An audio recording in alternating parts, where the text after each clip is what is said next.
Halo, shalom saudara yang dikasihi oleh Tuhan dimanapun Anda berada. Terambil dari Markus pasal 12 ayat yang ke-30. Markus 12 ayat yang ke-30, beginilah firman Tuhan.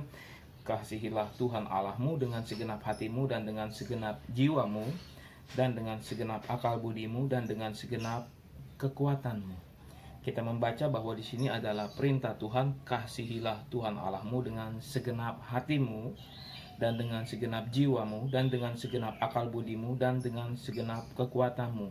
Kita mengetahui bahwa hati, jiwa, akal budi, kekuatan baru dapat kita berikan, dapat kita persembahkan di saat kita masih bisa hidup.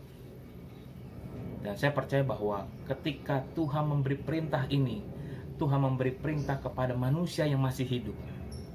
Itu sebabnya ketika kita ingin mengasihi Tuhan dengan segenap hati, segenap jiwa, dengan segenap akal budi, dengan segenap kekuatan kita, selama kita masih hidup, selama kita masih bernafas, selama kita masih bisa melakukan aktivitas ini dan itu, selama kita masih diberi kepercayaan oleh Tuhan untuk bisa menikmati bumi ini, kasihilah Tuhan Allahmu.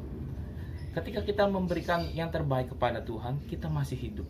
Bapak Ibu, ingat bahwa Tuhan memerintahkan kepada kita, ini adalah hukum yang terutama. Mengapa Tuhan merintahkan ini? Hati, jiwa, akal budi, kekuatan satu sama lain masih berpautan. Jika kita memiliki hati, berarti kita memiliki jiwa. Memiliki jiwa berarti masih punya akal budi.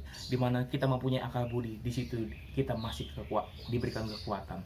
Oleh sebab itu saya percaya bahwa firman Tuhan hari ini yang kita terima bukan sekedar firman yang diucapkan begitu saja, tetapi saya percaya bahwa Tuhan sudah memberikan kepada kita dan menyiapkan kepada kita hal ini, hati, jiwa, akal budi, kekuatan.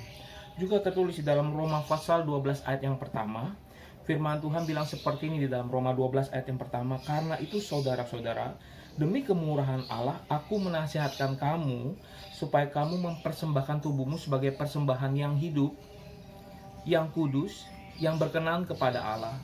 Itu adalah ibadahmu yang sejati. Sekali lagi kata yang hidup, yang kudus, dan yang berkenan.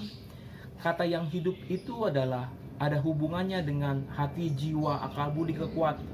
Yang kudus Tuhan mau dan Tuhan sangat berkenan kepada hal-hal yang kudus. Dan saya percaya bahwa itu adalah ibadah kita yang sejati.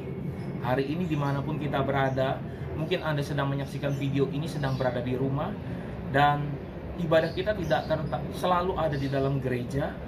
Contoh dalam masa-masa seperti ini kita berada di rumah, kita bisa melihat siaran langsung atau siaran tunda atau siaran recording. Ibadah yang sejati kita ini bukan hanya sekedar di gereja sekali lagi.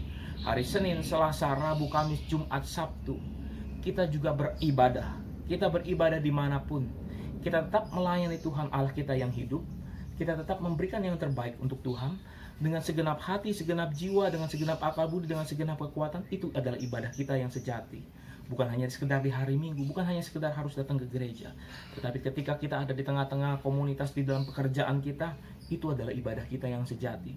Ketika kita ada di komunitas yang hal-hal yang lainnya di dalam pendidikan, di dalam organisasi pendidikan, itu adalah ibadah kita yang sejati. Kita memberikan persembahan kita, hidup kita sebagai persembahan yang hidup, yang kudus, dan yang berkenan kepada Allah. Saudara-saudara yang dikasihi oleh Tuhan, ketahuilah bahwa pada waktu Kain, sebelum Kain jatuh di dalam dosa, membunuh Habel, Bapak Ibu perlu baca di dalam Kejadian pasal yang keempat, karena kita bertautan bertalian dengan kata segenap, segenap dengan segenap. Di dalam Lukas itu katakan segenap hati, segenap jiwa, segenap akal budi, segenap kekuatan. Tetapi kita mendapatkan di dalam Kejadian pasal yang keempat, di mana Habel mempersembahkan korban persembahannya dari anak sulung kambing dombanya. Tetapi di ayat yang ketiga, setelah beberapa waktu lamanya, Kain mempersembahkan sebagian dari hasil tanah itu kepada Tuhan. Kata sebagian ini yang saya ingin garis bawahi.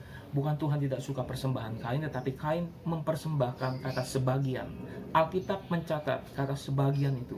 Tidak full heart, tidak sepenuh hatinya, tidak dengan sepenuh pengorbanannya. Berbeda dengan apa yang dikorbankan oleh Habel. Hari ini, mari beri kepada Tuhan, jangan dengan setengah-setengah, bukan hanya dengan sebagian, tetapi berilah dengan sepenuh hati, segenap hati, segenap jiwa, segenap akal budi, segenap kekuatan. Itu yang Tuhan suka.